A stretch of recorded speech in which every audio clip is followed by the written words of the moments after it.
The following is a production of DallasCowboys.com and the Dallas Cowboys Football Club. How about them Cowboys? Yeah! Go Cowboys! This is Talkin Cowboys. Streaming live from the Dallas Cowboys World Headquarters at the Star in Frisco. Pollard streaks in. Touchdown. Parsons has sacked it. Prescott keeps it, and he bangs it in for the touchdown. And now your hosts, Isaiah Stanback, Nick Harris, Josh Rodriguez, and Kyle Yeomans. Back here on Talking Cowboys, it is a Talkin' Tuesday here from the show. Is this mic muted? I don't know. I feel muted too. It's okay. We're here. Like something's going on. We're here. How about now? There we go. Oh, Whoever was here yesterday decided to mute this mic. But hey, it's Talking Cowboys here on a Talking Tuesday, everybody. It is week 16 of the NFL season. And of course, the Cowboys coming off that loss against Buffalo. Everybody's still a little bit down about that. I get it. They won But last all of a night. sudden, I feel a little bit better about it after what happened on Monday Night Football. We've got Isaiah Stanback, Nick Harris, not Josh Rodriguez today. He's on Friday. We have John Machota today. JM's back in the building. Chris Beam is back in the building as well in the back running everything. John, I want to get your thoughts on what happened in Buffalo. Uh-oh.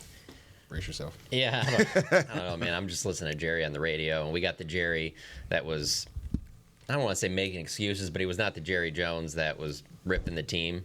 And I guess as the owner and general manager, he has to do that in this point, but he could have come out and ripped the team, and it would have been totally worthy of it. It's not that loss in Buffalo. That isn't the thing. You can lose a close game. That is a good football team. Would not be surprised if they make a deep run in the playoffs. I really do think that is a much better team than the record says. It's the 31-3 midway through the fourth quarter. Like, you're too good of a team for any team in the NFL to do that to you in their place, at your place, wherever. That's the part that, yeah, you can be happy that Seattle just beat the Eagles and all that. And hey, you could be happy that the Eagles look like they got some serious problems going on. But you got some issues of your own. To have the run defense play as poorly as it did, for this offense to have as many weapons as they have, to not be able to put together a drive, whether we're talking before half or coming out of the half, it just doesn't give you a lot of strong feelings of, all right, if this team goes on the road in the playoffs, that they can win consecutive road games, which has been the thing that we've felt for the last couple of years. I know I have, at least. So, yes, while it is 3 consecutive playoff appearances in a row, that's great. This is obviously one of the best teams in the NFL. There's no arguing that. There's no question. It is one of the best teams in the NFL. But the goal for this team is to make a run to the Super Bowl. And when you have performances like that one, you have performances like the 49ers game, and even that Arizona one to a certain extent, it makes you think, well, why won't this happen in the playoffs? Why won't this happen in January if they go on the road? And like I said, there's a lot of people that are probably looking at it like, well, they're just San Francisco. That's the only team you have to worry about. No, you play like that, you can lose at Philly. Even as bad as Philly's playing right now, you can lose at Detroit. I don't think you can lose in the first. I don't think they'd lose in the first round. I really don't. I don't think that they'll have any problem with it if they don't win the division and they open against the NFC South. But there was just things that happened in that game where they can lose a game like that, and you can be like, I get it.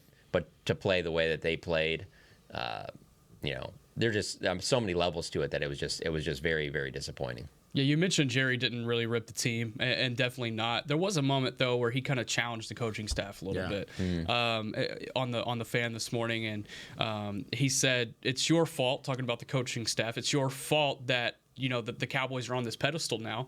You got to live up to that point every week, and wherever you go out and you lay an egg like that to Buffalo, it doesn't live up to what you've accomplished to this point. Basically, is the words he was trying to put together in the Jerry way. So, I think that's a valid point. But I think at the end of the day, and we talked about it so much yesterday, it just kind of came down to physicalness, physicality, discipline, all those kinds of things. So, we'll see it get corrected this week, maybe. There's just parts of that game where you're just like, it felt like, how much longer do they have to play? How many more quarters would have to be played in this game before they started playing the way that they're supposed? Like, was it going to be 6 quarters, 8 quarters? It just felt like you were just like watching the same thing over and over again, where you could almost be like, Oh, let's go see if they put out any more food in the press box here, because I already know what's going on here. That's not going to change. I'll be back. See you guys. Like, I mean, it just was like, what is going on here? Yeah. You know, like, again, and I do think Buffalo is a good team, but they're not that good. They're not that good to like hold you to 31-3 midway through the fourth quarter. They're not on that level. When Josh Allen isn't even throwing for 100 yards, I mean, what do we? Well, even we talked about this a little bit yesterday. Greg Olson was talking about how this is a team that's never had the running game. Not while Josh Allen's there. They've never had that consistent running game. And then all of a sudden they're running all over Dallas. And so, yeah, it was a change of mentality. We previewed Josh Allen all the way through. They didn't get Josh Allen. They got James Cook. And that's kind of what ended up happening. And Jerry was asked about that directly on the Fan. Credit to Sean and RJ for asking the question. Bobby there too. But they asked it as really as bluntly as possible. Do you think it's a problem that you got out-physicaled by Buffalo? And he said, basically, you got to change. You got to be more physical, and you got to make tackles. You got to do all the fundamental things. And it's kind of like what you said initially is he wasn't giving complete excuses, but he was also saying, okay, like this isn't the defense that we've seen in the past. You just got to play better than what you did on Sunday. I don't agree. I could tell. I could see the face. Yeah, I don't agree. This is the defense that you've seen in the past, and it hasn't changed, unfortunately. Yeah. We've talked about it yesterday. We don't have to, recap it, but this is a really good defense as long as they don't play a physical team that is persistent to running the ball. Is that because they were built on speed and not physicality? Yeah, they're built on a pass rush. Yeah. Absolutely. So, I mean, there's no secret here. I mean, this is the reason why, and again, coming off of yesterday's show, if you guys didn't listen, we kept bringing up the fact that you needed to have another version of Jonathan Hankins because he was not the only problem. But psychologically, what that does to your entire defense in terms of their confidence against the run is everything.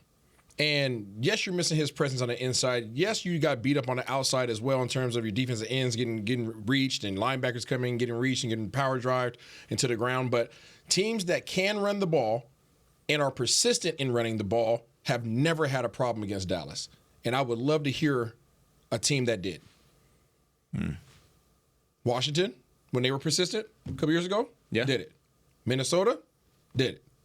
49ers, did it. Arizona, did it. We're talking about the top teams. Obviously, I went back a couple years, but let's go back to this year, right? I brought up the stat yesterday. Of the top 7 teams, rushing teams in the NFL, Dallas has lost to 3 of them. In the top 5 that remain, Detroit and Miami are at second and number 4. You're going to see more. What are you going to do to address it? I don't know. It's definitely not going to be personnel. Mm-hmm. So it has to be an approach. You're going to ask your guys to do something that they haven't done against teams that are going to be persistent and are very successful in running the ball. Yeah. So how are you going to change? What are you going to do? Because you can't change your personnel. You got to change your mentality and your approach to how you're going to take this on because you're going to see more, and the teams that you're about to face do it better than the teams that you've played yet. It's part of it. And, I mean, like you said, personnel-wise, it's not going to happen until Jonathan Hankins comes back. With that being said, are there any updates?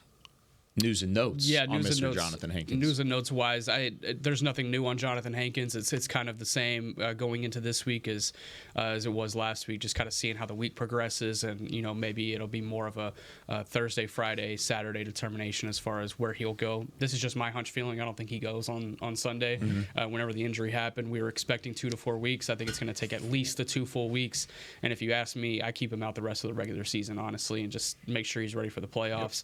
Yep. That definitely does hurt their run defense causes whenever you look at Miami and Detroit and what they can put together from a run game perspective. So you're gonna have to figure out what to do there, but you also need him for the playoffs, and you need him healthy for the playoffs. As far as Zach Martin, Jerry was asked about it on the Fan this morning, Mike McCarthy yesterday. They're going through rehab this week. There seems to be optimism there that he's going to play on Sunday, and we're talking about Zach Martin here. I don't think a thigh bruise or a quad is going to keep him out. Now that is dependent on if he can be as strong as possible with that quad. He's got to be able to put the strength together for it. That's what kept him out of the Buffalo game. Whenever they took him to the Blue Medical Tent, he says it wasn't firing as far as giving him strength and being able to plant on it. So that's going to be the biggest thing when we're looking at it again Thursday, Friday, Saturday. But my hunch feeling is that he does play on Sunday. Okay. Quad contusions suck, man. Yeah. Have you ever had a quad contusion? Yeah, I've had a quad contusion, but not to the level of some of the guys that I've played with. And when he talks about, again, I can't speak to his particular, but I can speak to situations that I've seen and been around. With that quad contusion, what happens is you have such a blow to your quad that it instantly swells up, and pretty much that nerve gets trauma to it to the point where it can no longer fire. Right, your brain is telling your leg to do something, and it's not hearing what it has to say because that nerve is not having free flow. Right, it doesn't have the ability to free flow. So that's why he said it's not firing, like it's not doing what I'm telling it to do. Right, and that quad contusion, depending on the severity, most times what I've seen is you have to sleep with your knee bent. You literally have to sleep with your knee bent. There's a whole contraption that like bends your knee, because what happens is as soon as your scar tissue starts binding down on your muscles, if your leg is straight. If you're sleeping with your legs straight when your body's healing at nighttime, now all of a sudden your muscles will not move, your tendons will not move because that scar tissue is binding it down. And it's so much harder to come back from a quad contusion whenever you don't take that proper approach. This training staff is more than capable. These guys are knowledgeable as any staff in the league, so I know they're doing everything possible to get Zach back. But that injury, even though I know people are looking at him like, that doesn't look like much, that quad contusion sucks. Yeah. Usually Jerry's the one that's most positive about injuries, so it was kind of interesting to see a flip where Zach was real positive after the game. Yeah. Mike McCarthy was positive after the game, and then positive yesterday, and then Jerry today said he didn't know. So that was kind of surprising. I agree with you, though. I think he plays. Yeah. You think he goes? You think Jonathan Hankins does not go? Correct. Okay. That's my guess. There's your injury. And I'm sure there's going to be a longer injury report tomorrow whenever they're back on the practice field, because there were a couple guys that played through some things in Buffalo. Martin's the only one that's of note, like of notable injury type Didn't thing. return. I'll say this: Malik Hooker is very needed in this Miami game, and we'll talk about it more this week.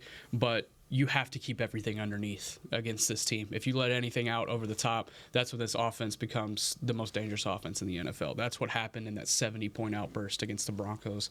So you need Malik Hooker as that single high guy that can keep everything underneath. That's going to be huge. Agree. So, keep an eye on that was kind of a surprise, though, that he didn't play. I think it was kind of like a more of a day of thing where that was like, all right, well, he's not going to be able to go. I think most people felt in the building that he had a chance to play in that game. So I'm thinking because of that, then he's probably got a really good chance to come back and play in Miami. That's a good thing. Well, hopefully without a setback this week, and he stays clean through practice, and then you're able to do that moving into Sunday. All right. I gave Nick Harris a call last night. I had to get on the phone. I was on my way back from a basketball game, and I had to get on the phone line. The significance of Seattle's win last night. Congratulations to the city of Seattle. They were 2 for 2. 1 for 1 in terms of helping Dallas. They were 2 for 2. He reps all of Seattle. Yes, he does. We want to congratulate you on this, on your city's big Seahawks helped the Cowboys. Absolutely. Kraken helped lose to the Stars. It was great. It's a good game, though. Go Stars. It was overtime. He stole a point. But let's talk about, what was that? 2 points. No, it's 1. We stole 2. No. It was 3 to 2. No, points in terms of the standings. If you win, you get 2 points. If you lose in overtime, you get a point. It's hockey talk. How could you not know that? Gosh, come on now. Jeez. All right. No, that was just funny watching that back and forth. That was good. It's like 2 points. We scored 2 points, Kyle. It's like, no, it's goals. Points, whatever. All right. I want to talk through playoff scenarios. We talked through this last night because the Seattle win does have significance over the Eagles anyways. It has significance because it brings back the tiebreakers, a couple tiebreakers in favor of the Cowboys, or at least even with the Eagles. Here are the top 5 tiebreakers in terms of the NFL playoff seeding and how it lines up. Number 1 is head-to-head. Number 2 is wins and losses within the division. Number 3 is wins and losses against common opponents. And then 4, wins and losses versus the conference. 5, strength of victory. In this specific scenario, right now, if the season ended, the Cowboys are certainly the leader, but it's only for now because of division, because they have that number 2 spot at the moment. But then, of course, Philly can take that back, and then it goes all the way down to number 5, strength of victory. We probably won't have to go further than strength of victory. That's going to be the deciding factor if it all ends up even in those first 4 tiebreakers. Right now, the Cowboys own division, but if Philly wins out, they would take back those, or at least be tied in the first 4 tiebreakers and go all the way down the strength of victory. Yeah, so both teams right now are at 10-4. If they both finish at 13-4, the Philadelphia Eagles win the NFC East. I want to throw out one misconception that, I was going back and forth with a lot of people on Twitter last night, healthily, because there's a lot of confusion there. But it was healthy talk. Point differential is not a tiebreaker. No. So there was a couple of people that and were it does not play into strength of victory either. Yes, and so there were a couple of people that were like, "Oh, the Cowboys are leading the NFC East because they beat the Eagles by more than the Eagles." No, that's not a thing. So basically, we ran through it all, and I'm gonna kind of summarize it as easily as possible here. If the Cowboys go 3-0 down the stretch, they will need the Eagles to lose one game, regardless. If the Cowboys go 2-1 down the stretch with a loss to either Miami or Detroit, they will still need the Eagles to just lose one game. So basically, the Cowboys can afford to lose to either Miami or Detroit and still need the same result. So does it matter which one you lose to? Does not matter. Does not matter. As long as you beat Washington. We almost said the exact same thing. As long as you beat Washington, because that's a divisional game, the divisional tiebreaker comes first. So you have to win that Washington game. But if the Eagles were to lose to, they have 3 games left, Giants, Cardinals, Giants. If they were to lose to any of those 3 games, and the Cowboys beat Washington and one of Miami and Detroit, then the Cowboys win the division. So there's a lane there. Granted, the Eagles are playing three bad teams. Really, two bad teams in 3 games, basically, Correct, right? Yeah. 3 bad teams. So you're hoping for a little bit of help there. I was talking with Kyle last night, and I think the best case scenario is you have the Giants going into Philadelphia this week. Maybe they just get rung a little bit, figure out some things, and then they get them at home in a couple of weeks. That's probably your best opportunity. And then, you're looking at Tommy DeVito or Tyrod Taylor. So we'll see there. The Cardinals also have been playing better since Kyler has been back. Sure that. They've looked better. Their defense is still, what's the word? They're acceptable at times. But if you get an Eagles loss in one of those games, then you're talking. But you have to beat one of Miami or Detroit, and that's task number 1. What is your level of confidence in the remaining 3 games for the Eagles? For the Eagles, what do you think their record? I mean, if I'm gonna guess, they go 3-0. Okay. And it's kind of the way it is. Yeah, same here. Yeah, I think so too. Okay. I mean, it's not very high. That you would get some help anyways. And hopefully it happens. And then it comes down to that strength of victory, and that's where it gets confusing. Right now, the Cowboys have a significant margin to make up in terms of strength of victory.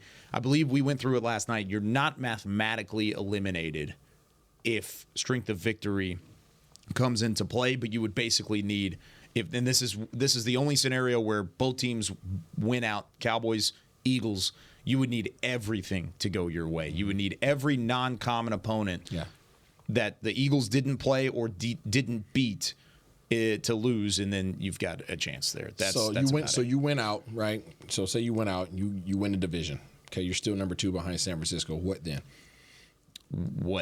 You would be playing probably Seattle or Green Bay or Minnesota. Los Angeles or Minnesota. You would play the 7 seed at the crib in the wild card round at AT&T Stadium, and then importantly, you get Philadelphia at home in the divisional round or another team. But most likely you would avoid San Francisco until the conference title game. That would be the prize of winning the division and getting to that second seed. You avoid San Fran. You avoid San Fran till the NFC. That's why I want you to lay it out there.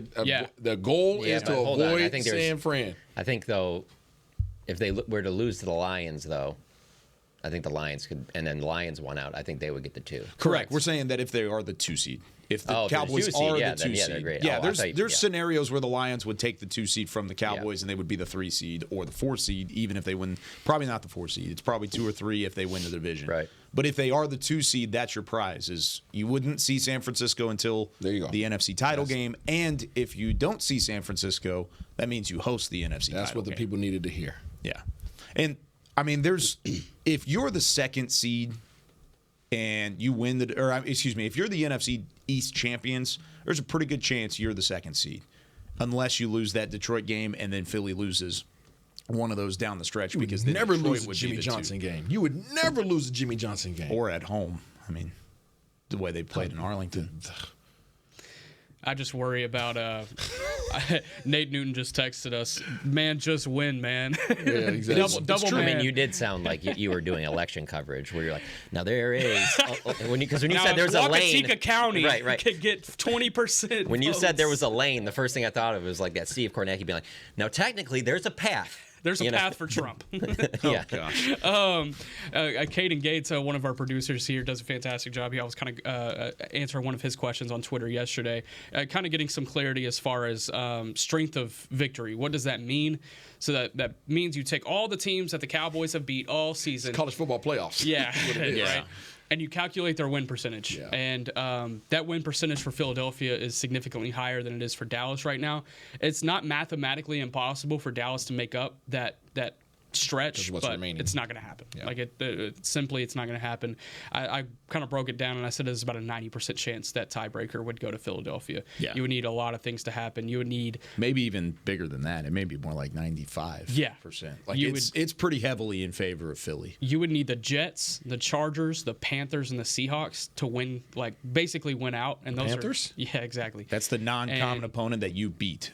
And then you would also need Buffalo, KC, and there were a couple of other really good teams to lose. And it's just like, all right, we're not going to look at this anymore. So, yeah, that's what the strength of victory is, that fifth tiebreaker. Things are getting confusing, but hey, that's I guess that's a good problem It's sometimes. the predicament that you place yourself in. It is. And Yeah. it also is a byproduct of Seattle winning last night, because initially common opponent wouldn't have been in favor of Dallas, and by virtue of that, conference would have been out of play by a game as well. You would have needed Philly to lose something significant down the stretch in order for you to even be in this conversation. So Seattle, in that game-winning drive last night, makes this all relevant. Dare I ask this question? What would have happened if you would have won your last game? You would have been in a really good spot.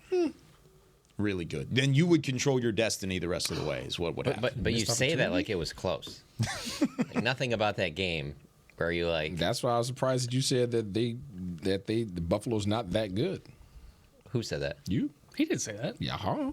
No, he did not. I would love to. He said they are He way said better it was than a their 8 really seed. good Yeah, I would team, love and to he was bet. better We can than run them. tape on all of that. Yeah. You said They're Buffalo's my not- pick to win the you Super said Bowl. they're I good, promise but you, I said never they're not said that it. good to beat them 31 to. Oh yeah, said yeah. not Not that good. good. Yeah. That's what I said. 31 Hold on. He You said said no you were team not in the good. NFL is good enough to beat them 31-10. Just happened. It did happen. Well, yeah. That's the point. I can't even stand here. These goalposts are just moving everywhere. It just Can we happened. focus on one argument, or do we just you move can't into say something that they're else? not good and no team is good enough to beat them like that, and then it just happened. Listen, you're trying to I'm argue with a saying guy it who doesn't know the shouldn't difference have between happened. goals and points. He just doesn't know this stuff. Yeah, I was gonna say. Seattle. I was gonna say Let's go it Seattle. That's all it that matters. shouldn't You're on happen. timeout. You're on timeout. I didn't say it couldn't. It shouldn't. It obviously could, because it did Run it there, back. and it also Run it did back, against Beamer. San Francisco. I would love it. We'll bet everything you want on it. I was about to say, I was like, if you run it I'm back, on a you're bet losing. winning mode right now. We'll bet that Jack losing mode. I'm on a roll. All right, when we come back, Chris Beam's going to mute Isaiah's mic for the next segment. He is being put in timeout. 888-855-2297. If you have playoff questions, if you have questions about this Cowboys team, if you have questions about what Jerry Jones said on 105.3 The Fan this morning, give us a call, 888-855-2297. We're going to talk to Cowboys Nation when we come back with more Talking Cowboys. Todd thought it would be secure to jog in the cheetah savanna. Todd believed the big cat repellent he bought online was reliable. And now, Todd is trying to be faster than this cheetah that can run 80 miles per hour. But the good news is, Todd has AT&T 5G that is fast, reliable, and secure. And he learned the best thing to do is stop running and toss her the backpack with the beef stew. AT&T 5G. Fast, reliable, secure. It's not complicated. 5G requires compatible plan and device. 5G may not be available in your area. See att.com/5G for you for details. Black Rifle Coffee Company serves premium coffee to people who love America. When you drink Black Rifle coffee, you are directly supporting veterans, law enforcement, and first responders in your community. Black Rifle's expert roasters love coffee almost as much as Texas loves football, so it makes sense that America's Coffee partnered with America's team. Go online at blackriflecoffee.com and fuel up with the official coffee of the Dallas Cowboys. That's blackriflecoffee.com to fuel up today. Cowboys fans, after that move, we've just coined the term Rowdy Replay. Let's roll back the tape. Okay, there's our mascot Rowdy cheering on the boys, and now he's on his phone on his Bank of America mobile banking app? Staying on top of his finances with his virtual financial assistant, Erica. Bank of America's digital tools are so impressive. Cowboys fans just can't stop banking. Learn more at bankofamerica.com/can't-stop-banking. Erica is only available in the English language. You must download the latest version of the mobile banking app, only available on select mobile devices. Message and data rates may apply. Member FDIC. Welcome back into Dear Doctor, the show where I answer life's questions with an ice-cold can of Dr. Pepper. Sheila, let's hear from our next caller, would you? Dear Doctor, my friend supported me during a tough time, but what's the right gift that says, thanks for being a shoulder to cry on? Okay, this one's easy. I say give her a delicious Dr. Pepper. Nothing says, thanks, girl, better than a one-of-a-kind soda. Yes, any Dr. Pepper flavor will do. Now, just a reminder that I don't need to be a real doctor to know that Dr. Pepper is the one you deserve.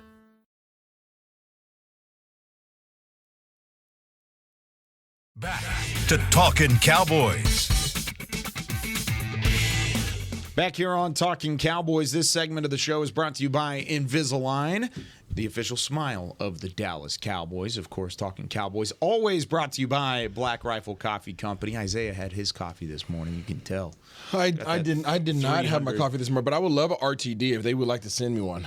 I would down it. Little 300 milligram. What if I had another one in here? Would you just down it again? I don't need it today. There's not one in there. We're out. We got Lysol. Yeah.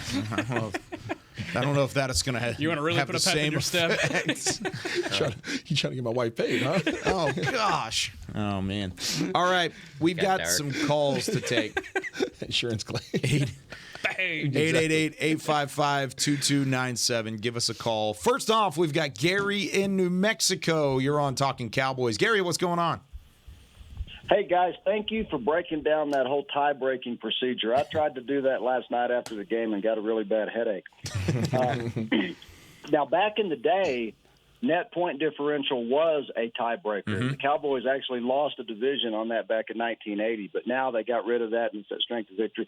This all goes back to losing at Arizona. It does. If they would have took care of business against Arizona, this wouldn't even be a conversation. I don't have a problem with them losing at Buffalo. I mean, the way they lost, yeah, but I think most people had that as a loss when the season started. That's a good football team that was very desperate. Dallas wasn't going to win 9 straight to close out the year, so I don't really have a problem with the Buffalo loss. And here's the bottom line. If the Cowboys are going to break this 25-year curse of not getting to a Super Bowl, they're going to just have to overcome some stuff and do things that people don't think they can do. Bottom line is you're going to have to beat Philadelphia and San Francisco in the playoffs, and you're going to have to beat one of them on the road, maybe both of them on the road. And great teams have to do great things. And there's nothing that says they can do that based on what we've seen so far, but we know they have talent, and it only takes once. It takes the bounce of the ball one way or the other. One big play here, one big play there, and then you get over the hump. And I think I'm not giving up on them yet. I'm not ready to give up on them yet. Let's see how it plays out. This is a good football team. 3 straight years in the playoffs, that hasn't happened since I was in college. So I think we need to remember that. 3 straight 10-win seasons, that hasn't happened since I was in college. So let's appreciate what we got. Let's let the season finish out. Let them get back on a roll. Let them regroup. Let's see what happens in January. But you're going to have to overcome some stuff if you want to be a champion.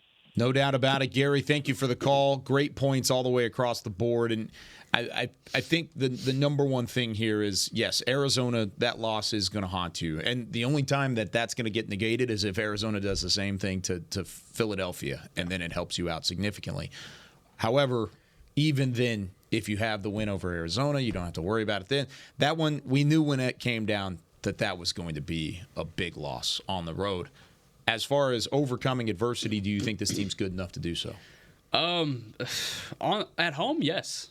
On the road, I have to see it first. You know, that you can't point to a road win this season that would give you confidence going on the road in the playoffs. Yeah. And until then, we'll just have to see. Since McCarthy has been hired, we were kind of talking about it in the press box in Buffalo. You can really only point to 2 regular season road victories that give you confidence in this team being a road team. The Minnesota victory from last season, and then the victory in New England a couple of years ago in overtime where CD had the walk-off. You could throw in, I had a couple of people DM me about this, you could throw in the Tampa Bay win in the wild card round last year, but the Cowboys were favored in that game. Yeah, yes, it was Tom Brady. Yes, it was a Tampa Bay team that's won a Super Bowl, but that team was struggling going into the playoffs, and the Cowboys were favored in that game. So I don't necessarily consider that a big road win. Is it a playoff road win? Absolutely, but that's besides the point. I don't feel good about this team going on the road. If they were at home, they could win the NFC. If they had every playoff game at home, they can win the NFC. But it's not going to happen. So I completely agree with you, and I thought that was a really good call. Yeah, he had a lot of good points, and I completely agree with him. The entire time I've covered the team, I've thought that, well, if it ain't rough, it ain't right. There ain't going to be some easy path to winning a championship. It just doesn't happen. I mean, I can't even think of a team that just, I don't know, there's probably some of those Brady Patriots teams, but outside of that, like almost everybody has to go through something. So I completely agree on that. The one part, though, that I don't, not that I disagree with, I don't care about, is I don't care about the Arizona game. Like, that doesn't mean to me, because who are you chasing? You're chasing the Eagles and you're chasing the 49ers. They have those losses, too. The Eagles lost to the Jets. You don't think that, like, their fans sit there and look at that one? That 3-game stretch that the Niners lost 3 in a row, I mean, we're talking Cleveland, Minnesota, Cincinnati. I mean, they look at that, too. So every team is going to have that. In a 17-game season, you're not just going to go down and be like, all right, who are we favored against? That should be a win. That should be a win. You're going to have a game. If it wouldn't have been Arizona, it would have been something else. Yeah. I think the way they played against Arizona was disheartening. But then the part that really stood out from the call that hit home for me is, I can't remember how he phrased it exactly, but it was about how, something has to happen, like a big play or whatever in those games. And that is the feeling I was talking about when I was watching that Buffalo game, where I was like, well, that's not happening. Like, nothing. And I felt the same way against San Francisco, too, where you're just like, where is this spark going to come from? And you just don't get a feeling like it's going to happen. I remember I turned to you in the press box. I go, I think this is Deron Bland pick 6 right here. Yeah. Can you just imagine if that would have happened right there? Yeah. How much of a game-changing turn of events that would have been, or a big Micah Parsons strip sack or something like that, or heck, just Brandon Cooks getting behind the defense, Dak hitting him. Yeah.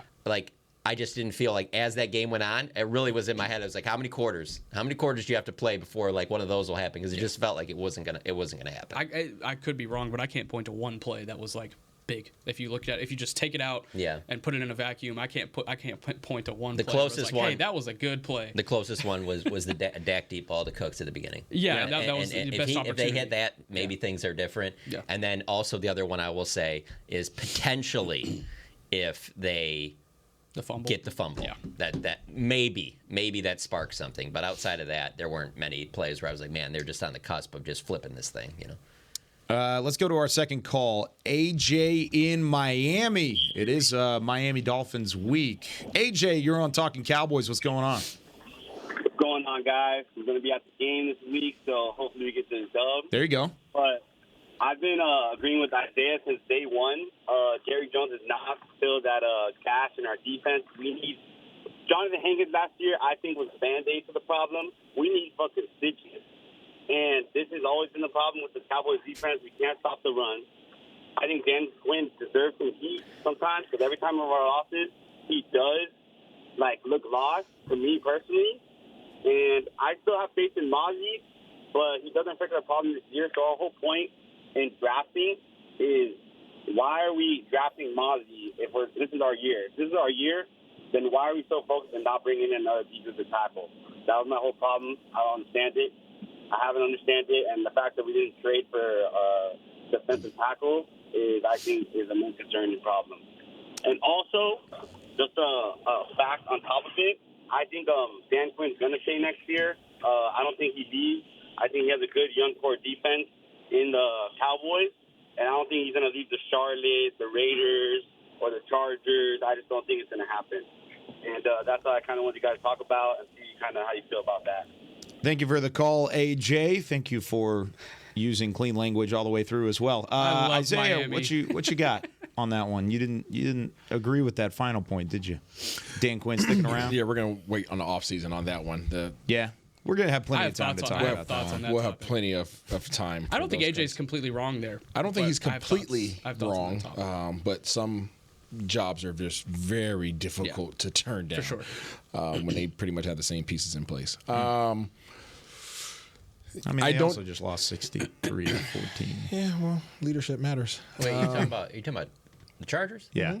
You think they're going defense, back-to-back coaches? That's what I said. I said that in the studio the other day whenever he was talking about it. I don't think that's going to happen. I think there's a couple of jobs that Quinn is holding out for. When one coach made it to the Super Bowl, one coach you were hopeful. I'm not disagreeing with you, but I'm just saying there's patterns in the NFL where I get it. No, I hear you, but yeah. All right. I don't disagree with him on the defensive front. Obviously, I'm over here sitting. I've been relatively quiet today because I've been watching film and I'm trying to figure out what Dallas is going to do to stop Miami's offense. I just can't stop thinking about it. Yeah. I know we have 2 days to talk about it, but I have a solution that I think could work. Okay. Points.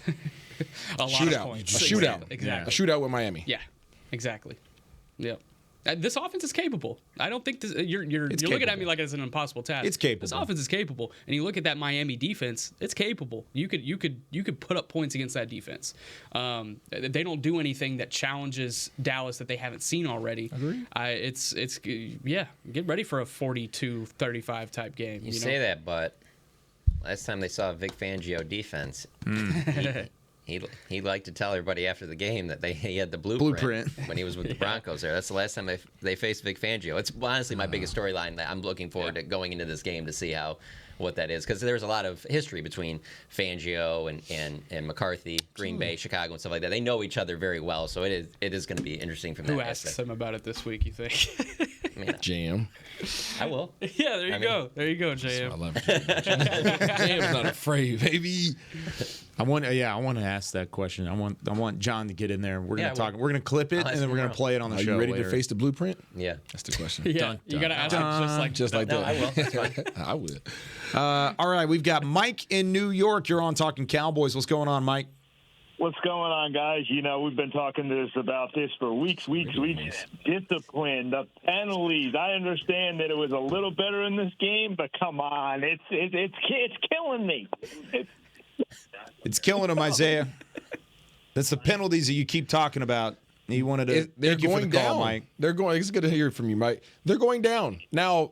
I think that the penalties that were called outside of the Sam Williams one was trash. I think the curse penalty was trash. Lawrence. I think that the D-Law penalty was trash, like pure compost. Like, it was awful, and it changed the tide of the game. It like really as did. much trash as Seattle's cracking the NHL team. It's okay. We'll be back. Okay. But, those were terrible calls, and the severity of those calls in those moments were severe. They were severe, and it changed potentially how the outcome of the game would have been. It really did. But they happen, and you have to, no matter how bad those situations were, you have to try to find a way to overcome it. And to your point, there was nothing. There was no mojo moment. There wasn't even any mojo to have a moment in that game on either side of the ball to really make you feel as if they had an opportunity to overcome that adversity. And that's what the previous caller was talking about in terms of they have to overcome some things if they want to be great. If they want to ascend to the Super Bowl once again, they have to overcome some of these things. Things are not going to go your way. You're going to get some trash calls. You're going to get a little bit of hometown favoritism from the referees, and you don't get the fumble call. It should have been a fumble. It wasn't a fumble. Okay, it sucks. Okay, let's go out there and do it again. Like, that has to be your mindset. It can't be. I'm not saying that they were running around complaining, but like, your mind can't go to that. Your mind has to immediately go to, all right, who's going to be the next one to make that happen again, so they can't take it away from us.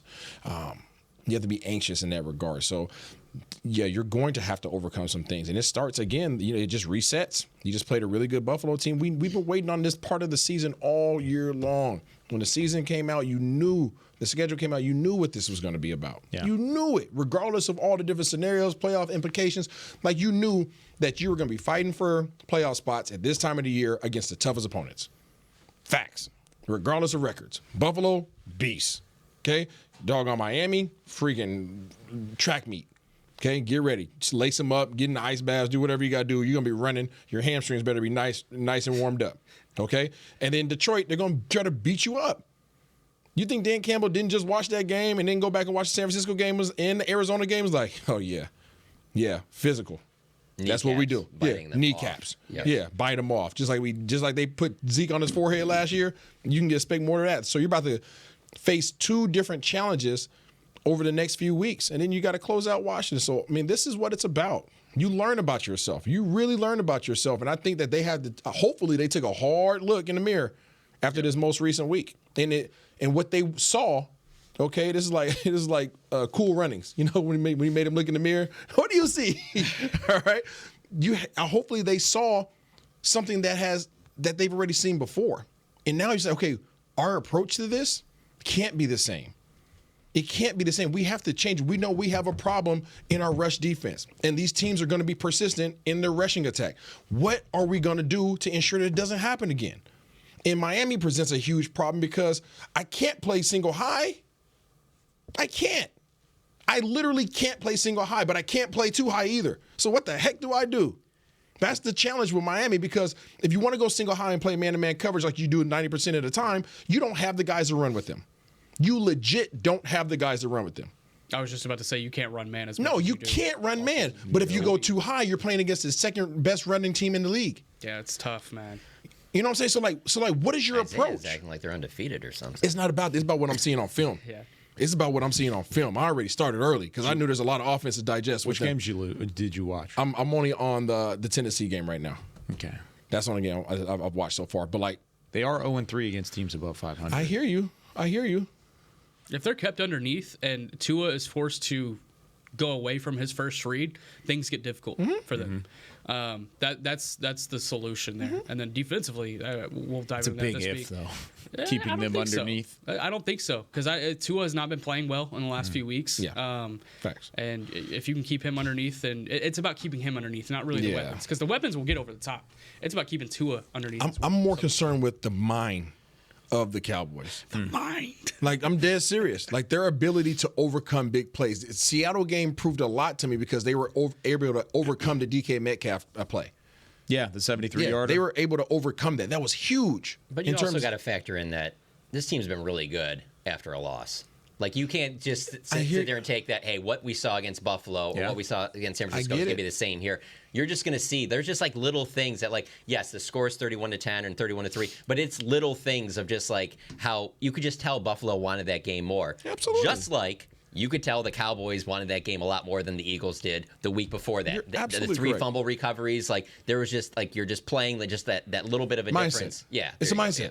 So that's what I'm saying. I'm worried about their mindset. And the way that they overcame Seattle's one big play, there's going to be multiple plays like that, most likely. Yeah. So how do you bounce back? Do you bounce back multiple times within one game? That's my question. I think they did that against Seattle. Seattle did. That was that game. That game was back and forth all the way through. There were big plays on both sides of it. I mean, you think about the pass interference penalty, the Jackson Smith and Jigba in the end zone, and then they score off of the next play, and then there's all these different elements to it as well. They bounced back at a game like that previously, but that was at home.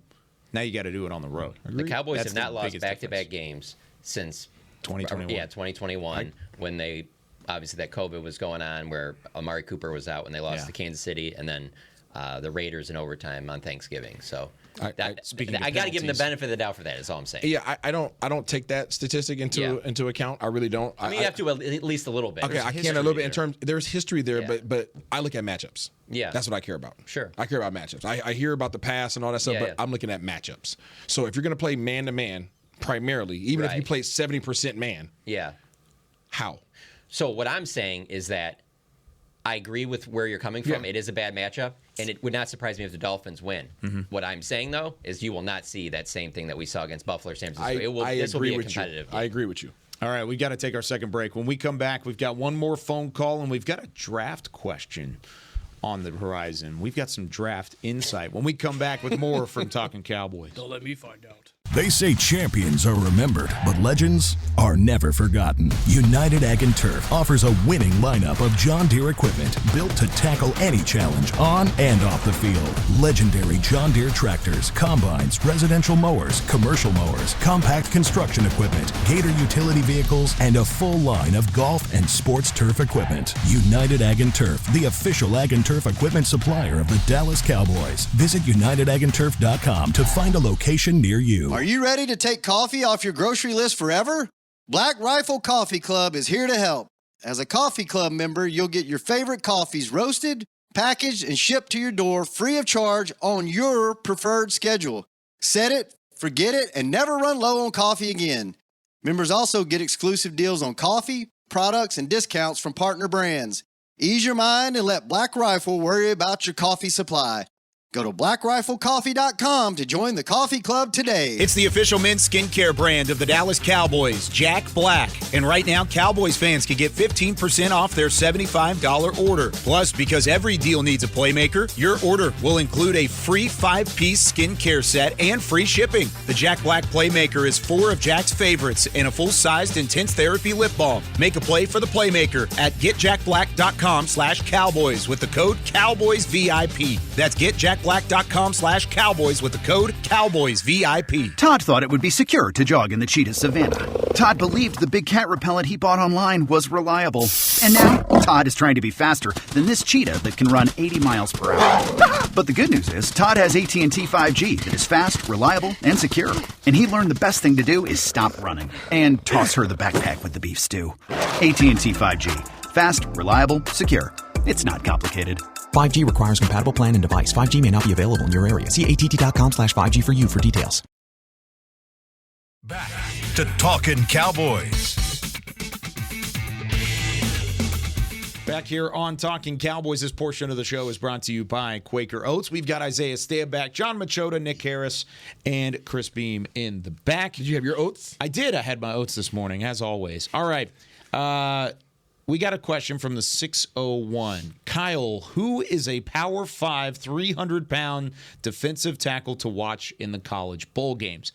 I don't know how many you're going to get to watch in the college bowl games. Let me be real. If they are first-round, second-round talents, they're probably not going to play in the bowl games.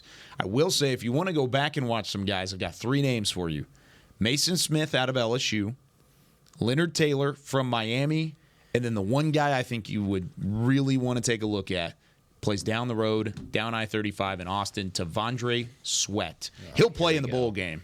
So there you go. There's the one that I've got to keep an eye on. 6'4", 362 pounds, defensive tackle who stepped up in a big way as a senior. And, man, he is a fun watch, and he is going to absolutely wreck Washington. Yeah. And it's not the only. He's going to be a wrecking ball himself. I don't know if Washington's going to lose that game. If I'm being honest, right. I think Washington might win that game because I love Michael Penix. But Junior, yes, but Tavondre Sweat is a dog. It's not the only day 2 defensive tackle that Texas has too. They have Byron Murphy from DeSoto. It looks like he's going to come out early and play. He's a junior, but it looks like he'll come out and participate in the Senior Bowl. He got an invite as a junior. Nice. So that's another one to keep an eye on. You also got Chris Jenkins at Michigan that'll be playing in the playoffs. I left him out on purpose. Yeah. Ooh. I didn't want to talk about a Michigan defensive tackle. Oh yeah, I'm still waiting on one Michigan defensive tackle here. Think about that. Oh my God. You're not supposed to. You could kind of go defensive line though. Yeah, with Taco as well. Yeah, that's true. You're not supposed to scout the helmet. You're supposed to scout the players. Yeah, they also have a defensive end named Burrito. That is it? No, it was a joke. Oh, got it. I was like, no way. Yeah, I was gullible on that one. Sorry, guys. I wonder what major college football program has been the biggest disappointment for the Cowboys in terms of drafting and that. You'd have to go all the way back. No, yeah, absolutely. Yeah, absolutely. Deep dive. I mean, right now, recently, it's been Michigan. I would have to pull Mickey Spagnola away for 3 hours, and we'd have to dive through draft classes all the way back to when the draft started. Could you say LSU? Has there been really I know Damone Clark's playing well now, but all right, we can flip it. What's been the best? That's a good one. Alabama's been pretty good recently. Just over here eating strawberries. Just eating these oats. Y'all are the college scouting. I was about to say NFL draft isn't your thing. No, not my thing. You just tell us which players we go find. I'll tell you what I see. Tell you what you want, and then we go find I'll tell you it. what has been good to the Cowboys group of 5 scouting. Like typically when they go for a group of 5 guy, they hit. They've hit recently. So yeah, first one that comes to mind there is DeRon Bland. Tyler Smith. All right, Brian in Kansas City. You're on Talking Cowboys, our final call today. Brian, what's going on? Good morning, gentlemen. Hello. Good morning. Hey, so they made a big deal on the broadcast of the differential of Dak's rating between home and away. Mm-hmm. And obviously our record kind of reflects that. I'm just wondering, from a guy I'm just a fan, I'm what Brian Broaddus would call Joe and Flower Mound. I'm the guy that, I watch a TV broadcast. I don't go back and watch all the scouting tapes and all 22. Can you guys pick up any difference? What does he do that's so different? They said his difference was something in the neighborhood of 35 points, and it was the biggest difference in the NFL. Yeah. And I'll hang up and listen. Y'all have a great day. What do you think? Yeah, 122.5 versus 88.8. And that was going into the game. That was going into the game. Now it's even definitely lower. Worse. Yeah, I don't know. I don't have an answer for you. I think he just is in a routine at home. I don't know if it's when he wakes up, who he's with, the route he takes to the stadium, to what he does in the locker room before, to where he warms up, to just knowing where he has to go. I just think that his routine at home is he's got it down, and I think that because of that, I think maybe that on the road it just takes you a little bit out of your comfort zone, and maybe that factors in there because it's been tough to even just come up with an answer why the whole team has been so good at home. I mean, let's be honest. Yeah. So we've asked that question almost after every home win. Yeah. What's the difference here? Thought about it a little bit last night, watching Seattle. There's just everybody knows about that home field advantage that Seattle has, and they've had it for a long period of time. And that really just hasn't been the case in Dallas. And all of a sudden, it just like at home, they play with so much more Energy, confidence and energy as well. So I don't know. I mean, obviously, and then once you have that, the crowd feeds into it and everything adds to it. But even on the crowd thing, if you make enough plays and you're a Dallas Cowboy on the road, you will hear the crowd. Yep. They bring fans everywhere. So True. I don't know. I just think he's more comfortable in his home setting, I guess. That's the only thing I come up with. Yeah, why not, right? The way they've been playing at home. So I'm with it. I'm with it as well. All right, that does it for us here on a Talkin' Tuesday. Appreciate all the calls from you, Talking Cowboys Nation. We'll be back tomorrow. We're going to break down the Cowboys defense versus that speed of the Miami Dolphins offense and what that Week 16 matchup is going to look like.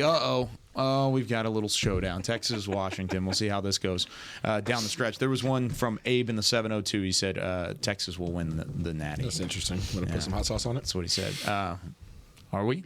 No, I've already made that bet. You got to think of something else. Be original. So one of my boys. Anyway, we don't have time. Go ahead. All right. Yeah. Let's get out of here. For Isaiah Stanback, for John Machota, Nick Harris, Chris Beam in the backup, Kyle Yeoman saying so long from Talking Cowboys. We'll see you tomorrow. This has been a production of DallasCowboys.com and the Dallas Cowboys Football Club. How about this, Cowboys? Yeah!